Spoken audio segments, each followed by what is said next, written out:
C'est vraiment comme passer d'un coup du vacarme d'un TGV à pleine vitesse au silence absolu d'une forêt ancienne.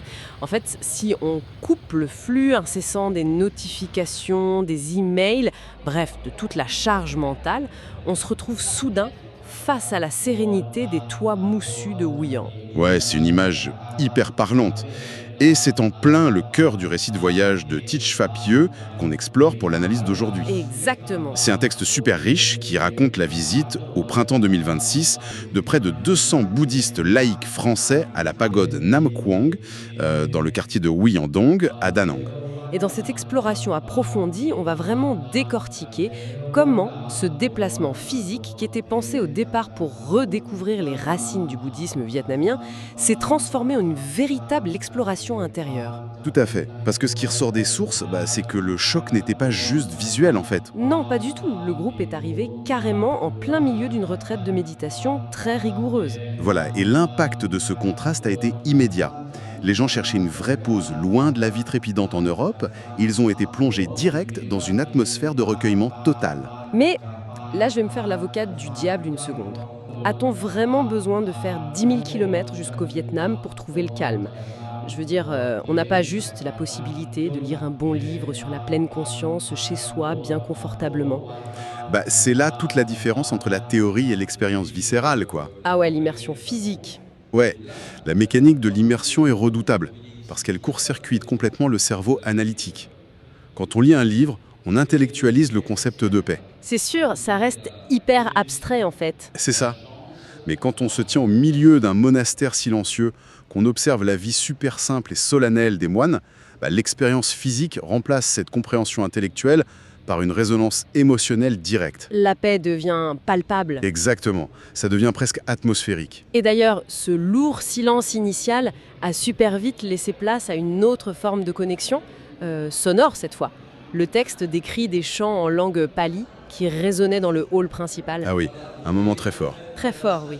Puis la scène glisse vers une action physique très spécifique. Les moines ont noué un fil autour du poignet de chaque visiteur. Et je trouve ça dingue qu'un simple bout de fil réussisse à faire ce qu'un bataillon d'interprètes professionnels peinerait à accomplir. C'est fascinant, c'est clair. Dans le bouddhisme Theravada, ce fil, c'est traditionnellement un symbole de chance et de protection. Mais psychologiquement parlant, le rituel agit vraiment comme une encre. Attends, comment ça une encre ? L'acte physique de nouer ce fil, ça offre une expérience sensorielle et tactile partagée. Ça force les deux personnes, donc le moine et le visiteur, à s'ancrer complètement dans l'instant présent. Ah, je vois. Ça contourne carrément l'obstacle de la barrière de la langue. Totalement. Les sourires échangés à ce moment précis montrent bien que la recherche d'une bonté partagée, ça crée une harmonie instantanée, sans qu'aucun mot soit nécessaire. Ce qui est super logique quand on y pense. Et une fois que cette confiance silencieuse est installée grâce à ce geste, l'échange intellectuel devient beaucoup plus fluide du coup. C'est clair. Et c'est exactement ce qui s'est passé ensuite, avec la session de questions-réponses et la méditation avec le vénérable Tishfa Phap. Oui, ces échanges étaient cruciaux pour démystifier la vie monastique. Ces enseignements, qui sont décrits comme simples mais vraiment profonds, ont permis de construire un pont solide entre cette philosophie asiatique millénaire et ce public international contemporain. Un pont très solide, oui. D'ailleurs, en signe de gratitude pour ce havre de paix, les Français ont fait des offrandes et la rencontre s'est conclue par une prière commune pour la paix mondiale. Ce qui montre bien qu'au-delà de notre frénésie moderne, le besoin de se déconnecter pour retrouver une vraie connexion humaine, c'est universel. Tout à fait. Et ce voyage à Da Nang prouve que la compréhension authentique naît toujours de l'expérience directe et de l'ouverture à l'autre. C'est tellement vrai. Et ça nous laisse avec une réflexion super intéressante à transposer dans notre propre quotidien. On t'écoute. Si un simple fil noué autour d'un poignet, accompagné juste d'un instant de silence partagé, possède la force de réunir deux mondes aussi différents, on peut se demander quelles petites actions, quels fils invisibles on pourrait utiliser aujourd'hui pour créer des liens inattendus avec de parfaits inconnus.